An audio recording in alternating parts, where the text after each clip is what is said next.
Hey, good morning guys. It's Saturday. I don't think I've made a video since I got the driveway all finished up and the topping rock put down.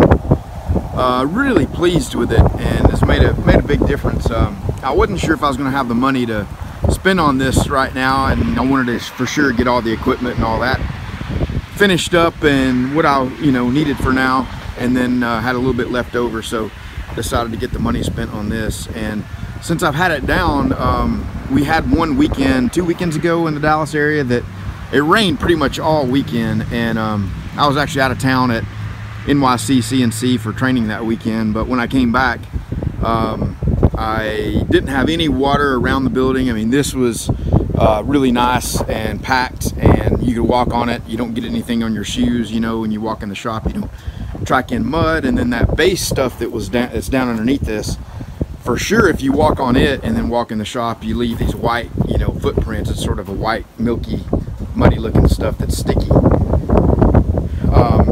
So that's that. And then up there, I put a little patch on that. I don't know if you can see that too good. I didn't do that great of a job, but that was a seam right there, and it was leaking really bad, and it would leak down on here and then run into the shop. And so there was not one drop of water in here when I got back. Normally it would kind of leak out and kind of run out in this way, where the low area is in the concrete. So anyway, just kind of giving you an update. I haven't made a video on this channel in a while.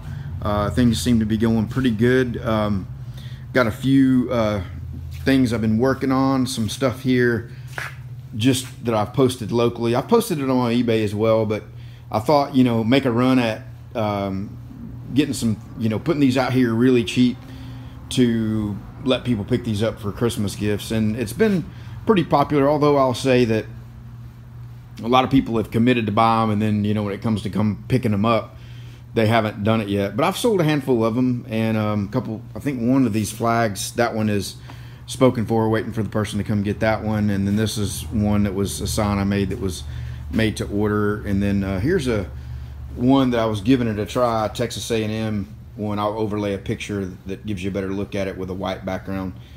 And then this thing here, I was trying to get $50 for that, and nobody would buy it. And then I just offered it up for free along with a free cat, and nobody would take that. And now I'm actually, the last couple of days, I've been trying to pay somebody to come get it, and nobody wants it. It's 3/8 inch aluminum with 2 layers, and drilled and tapped and bolted together with a blue candy background. Pretty cool setup that it turned out to be. I didn't clean up the edges of it at all. And my plasma cutter, it's a little rough around the edges for sure.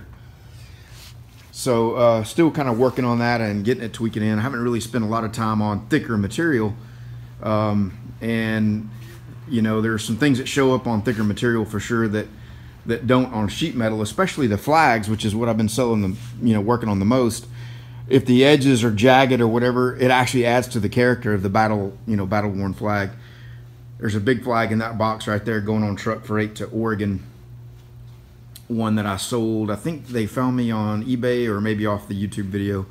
I can't remember on that one, but it's going out today.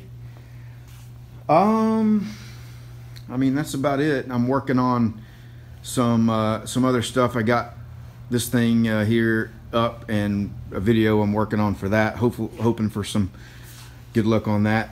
But the one thing I wanted to tell you guys, see the chuck key in the lathe there?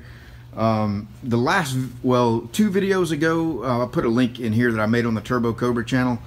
Oh my gosh, man, you talking about a honeypot for trolls. This video, if you guys are make your own videos, some of you that watch this channel make your own videos on YouTube, some of you don't.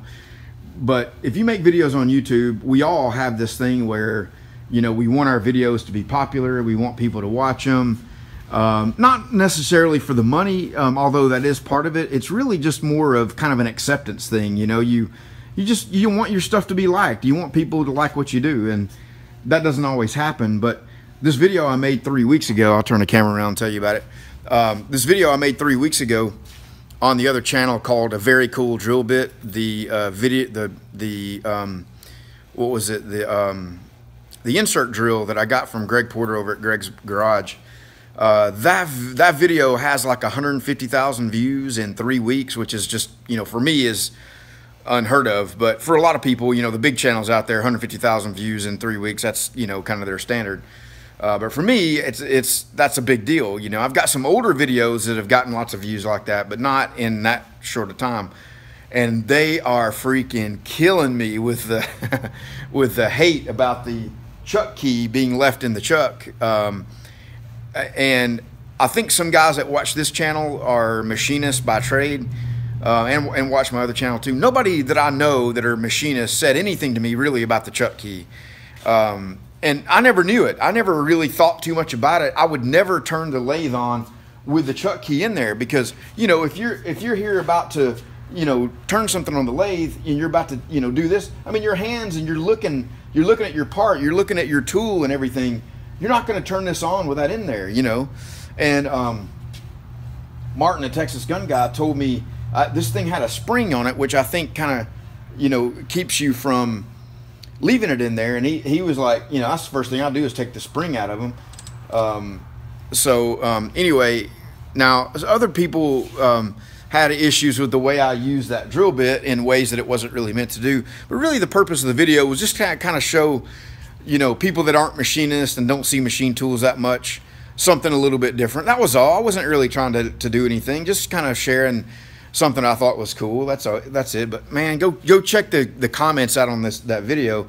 I don't know how many thumbs down. It's probably got over 100 thumbs down on it now, which I don't really care. I haven't really tried to keep up and respond to all those comments because it just is out of control. I can't, and there's been so many negative ones, it doesn't even, I don't even think anything about it now. Anyway, so it's definitely a haven and a honeypot for trolls. And some of these people, I don't think they're really trolls.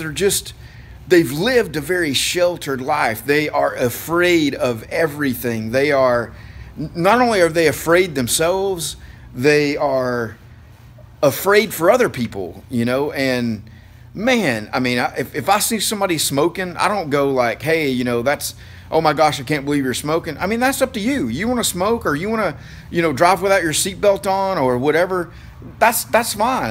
I don't choose to do that, but if you want to, that's okay. Just like if I choose to leave the chuck key in, that shouldn't be any kind of problem for you.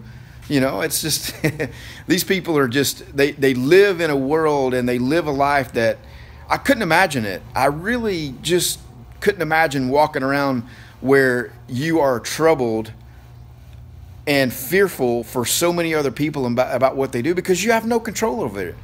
You know, you have absolutely no control over what somebody else is going to do. So anyway, all right, guys, watch out for the video on this thing. How about that paint job?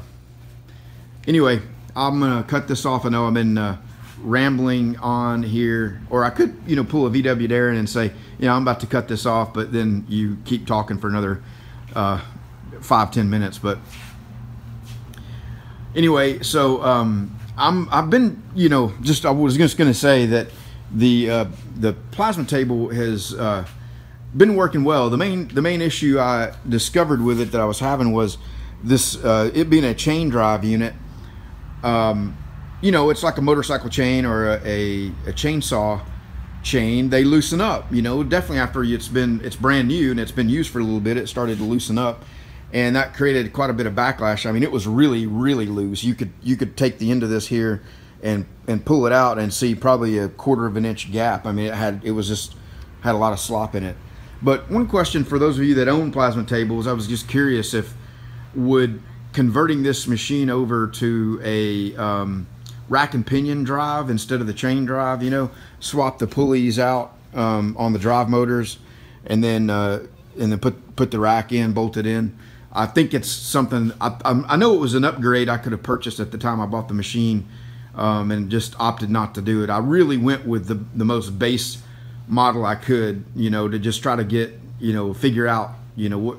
It's just one of those things where everything you buy, you don't even know what you have until you get it and kind of learn it and learn the ins and outs of it, and then you're like, oh, okay, yeah, now these options kind of mean more that for me. That's more how I operate. I'm more of just, you know, let me get it, let me see what it is. When I start looking at the specs on things, I sometimes kind of struggle to understand them and what does it really mean.